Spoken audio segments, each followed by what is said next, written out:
Hoje a gente vai mergulhar de cabeça em Sonhos de Vidro em Sombras de Concreto de Pedro Sassi. E olha, isso aqui não é só mais uma história sobre o futuro, não.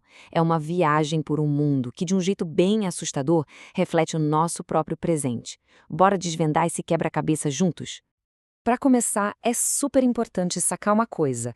Este livro não é uma simples coletânea de contos. Pensa num mosaico, onde cada narrativa, cada pecinha, se encaixa para formar uma imagem muito maior, uma imagem única e inseparável. Cada história ali é fundamental, sabe? Elas constroem um cenário que é, ao mesmo tempo, gigante e muito, muito pessoal.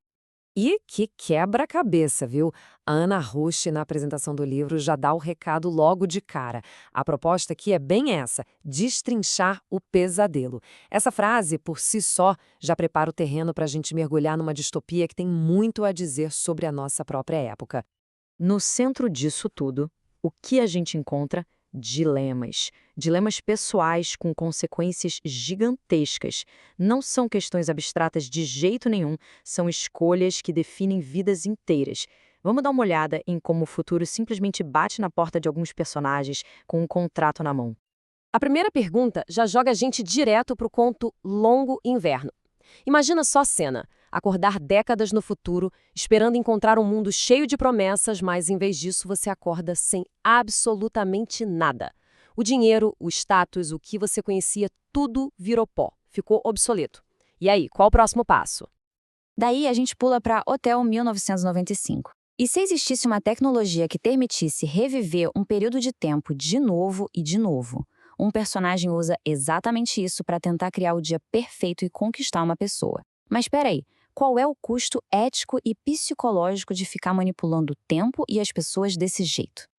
E como se não bastasse, para complicar tudo, em Cogito Ergo Sumus, a gente se depara com a ideia de uma consciência coletiva.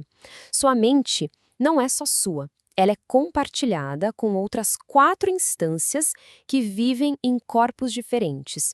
Quem é você de verdade quando o eu vira nós?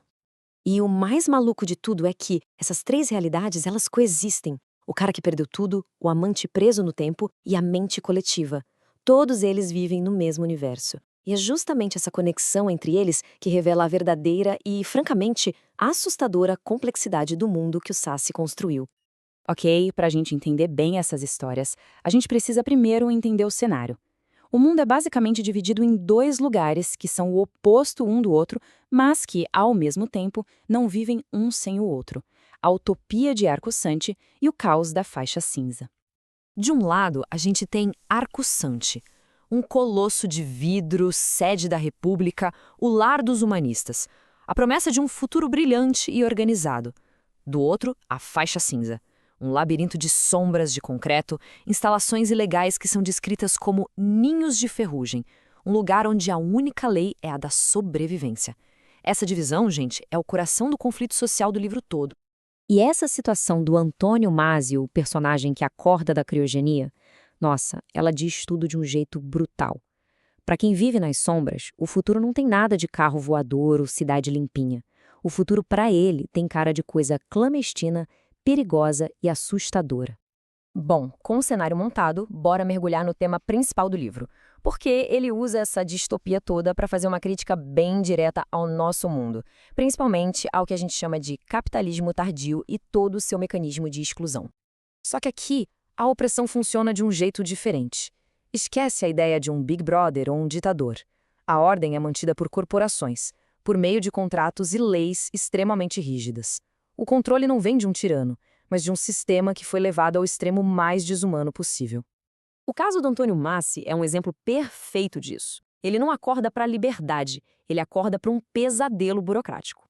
Cada passo, da desintoxicação até a notícia da falência, vai tirando um pedaço da identidade dele. No fim, ele é forçado a aceitar os termos de um programa social. É a opressão disfarçada de procedimento padrão. Em Hotel 1995, a prisão não tem grades, é uma prisão no tempo. Um ciclo exato, sufocante, 14 horas e 15 minutos. Imagina só a tortura que é essa precisão. É uma contagem regressiva que sempre, sempre volta para o começo. Um relógio que nunca avança de verdade.